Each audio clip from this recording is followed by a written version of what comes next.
할렐루야, 벌써 2월 마지막 주간입니다. 2월 한 달도 순식간에 지나간 것을 볼 수가 있습니다. 이번 수요일부터 사순절, 부활절 되기 전에 주일을 뺀 40일을 사순절이라고 합니다. 그래도 다른 때는 기도하지 못해도 사순절에 기도해야지 라고 교회마다 기도의 목표를 가지고 달려가고 있습니다. 오늘 우리가 반드시 해야 할 기도가 뭘까? 우리 한번 하나님 말씀을 가지고 은혜를 나눠보려고 합니다. 골로새서 1장 9절에서 14절 말씀으로 우리 함께 갑시다. 실존주의 철학자 케고로 나는 왜 호흡을 하는가? 호흡하지 않으면 죽기 때문에 그렇습니다. 이 철학자가 엄청난 것을 발견했습니다. 나는 왜 호흡을 하는가? 호흡을 하지 않으면 죽기 때문이다 라고 고백했습니다. 그러하던 육신의 호흡도 하지 않으면 죽습니다. 우리 믿음의 사람은 어떤 또 호흡이 있나요? 당신은 기도하고 있는가? 기도하지 않으면 내 영혼이 말라 죽기 때문에 기도해야 된다는 거예요. 여러분, 기도도 호흡이에요.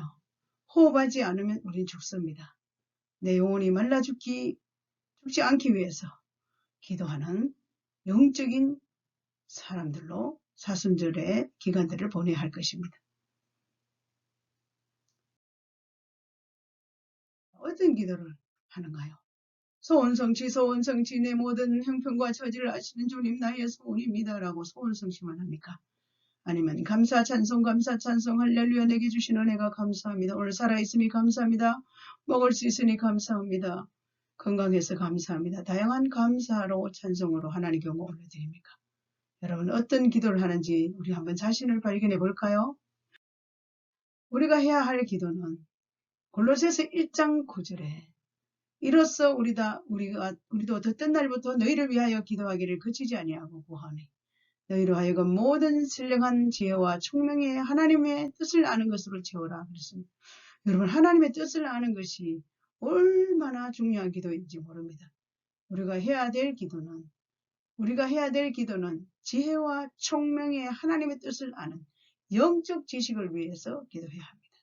육신에 마땅히 기도해야 됩니다. 그러나 영적인 지식을 위해서 하나님의 뜻을 알게 하는 것이 얼마나 중요한지 모릅니다.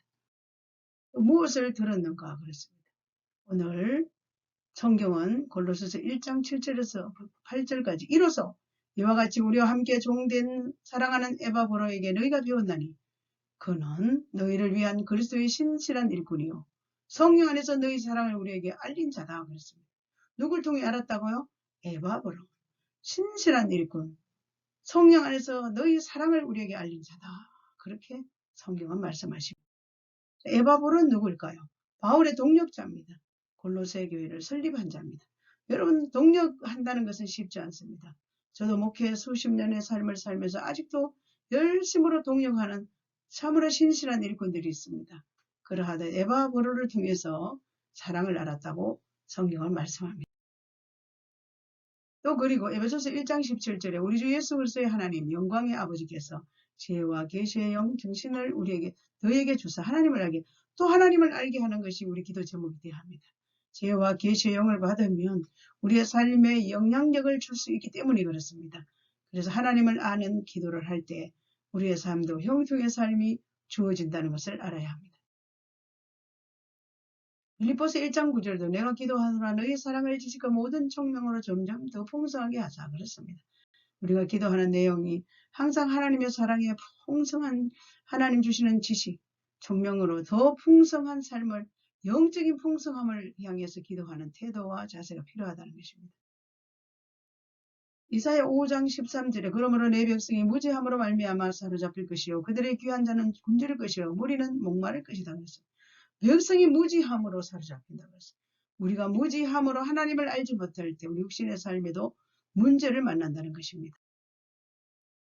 호세아 4장 6절에도 내 백성이 지식이 없으므로 망하도다. 내가 지식을 버렸노니 나도 너를 버려지 내 제사장이 되지 못하게 할 것이다.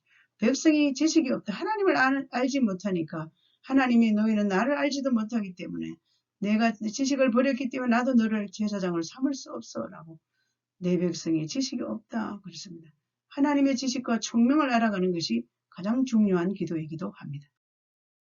왜 성경은 하나님의 지식을 강조했을까요? 올바른 영적 지식이 없을 때는 하나님을 올바로 믿을 수 없기 때문에 그렇습니다. 우리가 하나님을 올바로 믿고 믿음으로 승리하며 산다는 것은 올바른 영적 지식을 끊임없이 구하고 하나님의 뜻을 알고 하나님의 마음을 알 때 하나님을 올바로 믿을 수 있기 때문입니다. 우리가 해야 할 기도는 신령한 지식입니다. 하나님의 뜻을 알고 늘 채워야 합니다. 그래서 신령한 지식을 위해서 기도할 수 있는 사순절의 기간이 됐으면 합니다. 우리가 해야 할 기도가 또 뭘까요? 주께 합당한 삶을 위하여 주께 합당하게 행하여 범사에 기쁘시게 하고 그렇습니다. 고린도서 1장 10절 말씀처럼 주께 합당한 삶을 위해서 우리는 기도해야 됩니다. 내가 어떻게 사는 것을 하나님 기뻐하십니까? 주님이 합당하게 하는 삶을 향해서 전진하겠습니다. 범사에 하나님을 기쁘시게 하겠습니다라는 그런 주께 합당한 삶을 위해서 기도하는 태도가 중요합니다. 그리고 주께 합당한 삶이 뭘까? 열매 맺는 삶입니다. 선한 결과가 나와야지. 신앙생활 잘하는데 그들의 열매로 그들을 알증이 가신 나무에서 포도를 또는 엉겅퀴에서 무화과를 나게. 그 나무를 보면 그 열매를 안다 그랬습니다. 그 열매를 보면 나무를 알기 때문에 어떻게 가시지 나무에서 포도를 딸 수 있느냐, 엉겅퀴에서 무화과를 따겠느냐, 얼마나 멋진 말씀입니까? 우리의 삶을 통해서 선한 결과, 열매를 맺어야 합니다. 그것이 바로 주께 합당한 삶입니다. 주께 합당한 삶이 성장하는 삶입니다. 내적 열매를 맺은 그들이 하나님을 아는 지식에 자라게 계속 하나님을 아는 지식에 자라도록 우리는 주께 합당한 삶을 살아야 하는 것입니다. 성장하는 삶, 즉 내적 열매를 맺어라 그렇게 합니다.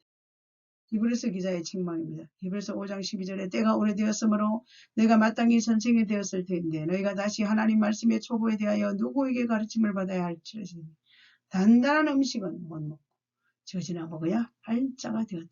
내가 오래 예수를 믿어도 왜 아직도 초보냐? 단단한 음식을 먹을 때가 됐는데 아직도 젖이나 먹어야 하냐? 너무 기가 막힌다. 이렇게 히브리서 기자의 책망입니다. 영적 어린아이는 땅의 일만 생각합니다. 건강 주세요, 돈 주세요, 자식 잘 되게 해줘서 땅의 것만 늘 기도하는 사람들은 영적 어린아이라고 성경은 말씀하십니다. 그렇게 합당한 삶이란 능력 있는 삶입니다. 그 또한 내적 열매인데 골로새서 1장 11절에 그의 영광의 힘을 따라 모든 능력으로 능하게 하시며 기쁨으로 모든 견딤과 오래 참음에 이르게 하시고 아멘. 우리의 삶에 어떠한 어려움들이 온다 할지라도 기쁨으로 견디고 오래 참음 또한 그것이 능력 있는 삶이라는 것입니다. 내적 열매를 믿으며 주께 합당한 삶을 살아가는 축복의 통로들이 되시길 주의 이름으로 선포합니다. 하나님의 능력이 나타나는 삶은 어떤 삶일까요? 번개물이 사라집니다. 또 하나님의 능력이 나타나는 삶은 뭘까요? 대적들이 멸망합니다. 또 하나님의 능력이 나타나는 삶이 뭘까요? 환경의 변화가 일어납니다. 여러분의 삶은 어떻습니까? 하나님의 능력이 나타나는 삶을 살고 있습니까? 한번 점검해 보십시오. 능력 있는 삶, 우리의 삶에 임하는 모습입니다. 견딘다, 오래 참는다 그랬습니다. 어떠한 힘듦의 고난이 우리에게 닥쳐온다 할지라도 견디고 오래 참는 모습이 우리의 삶에 임하신 능력 있는 삶의 모습이라는 것입니다. 그가 우리를 흑암의 권세에서 건져내사 그의 사랑의 아들의 나라로 옮기셨으니 그 아들 안에서 우리가 속량, 구속, 곧 제사함을 얻었도다. 그랬습니다. 사랑하는 여러분, 이 사순절을 통해서 흑암의 권세에서 나를 건져주신 구원의 은혜에 감사하고 나를 위해 십자가 죽으신 그 십자가의 사랑을 다시 묵상하며 내가 하나님이여 흑암의 권세에서 하나님의 아들의 나라로 옮겨졌고 내 모든 죄악을 속량해 주신 구속의 그 하나님께 감사하고 죄사함 받았다는 제 용서 받았다는 감동적인 감격을 사순절 기간 동안에 하나님 앞에 올려드리는 그런 멋있는 기도의 사람들이 되시기를 주님의 이름으로 축복합니다. 옥하는 목사님이 여러분 잘 아십니다. 눈물의 메시지라고 합니다. 여러분 그래가지고 절대 세상 못 이겨요. 기도의 전문가가 되십시오. 여러분 어떻게 이 세상을 이겨나갈 수 있습니까? 이 세상의 환경, 세상의 모든 여러 영적 전쟁, 모든 것들이 우리를 향해서 공격이 온다 할지라도 기도의 전문가가 되면 다 이길 수가 있다는 것입니다. 기도하지 않고 절대 세상을 못 이긴다고 옥하는 목사님의 눈물의 메시지가 많은 사람들에게 감동을 주셨습니다. 여러분도 기도의 전문가가 됩시다. 우리 모두 주님 나라 부르시는 그날, 주님 우리를 부르시는 그날, 다시 주님이 오시는 그날까지 기도의 전문가로 살아야지 라고 그렇게 각오하고 결단했으면 하는 간절한 부탁입니다. 감사합니다. 사순절 기간에 끊임없이 여러분의 영적인 주파수를 주님과 맞추고 기도의 삶을 살아서 주께 합당한 삶이 저와 여러분의 삶이 되시기를 다시 오실 예수 그리스도의 이름으로 축복하고 선포합니다. 할렐루야.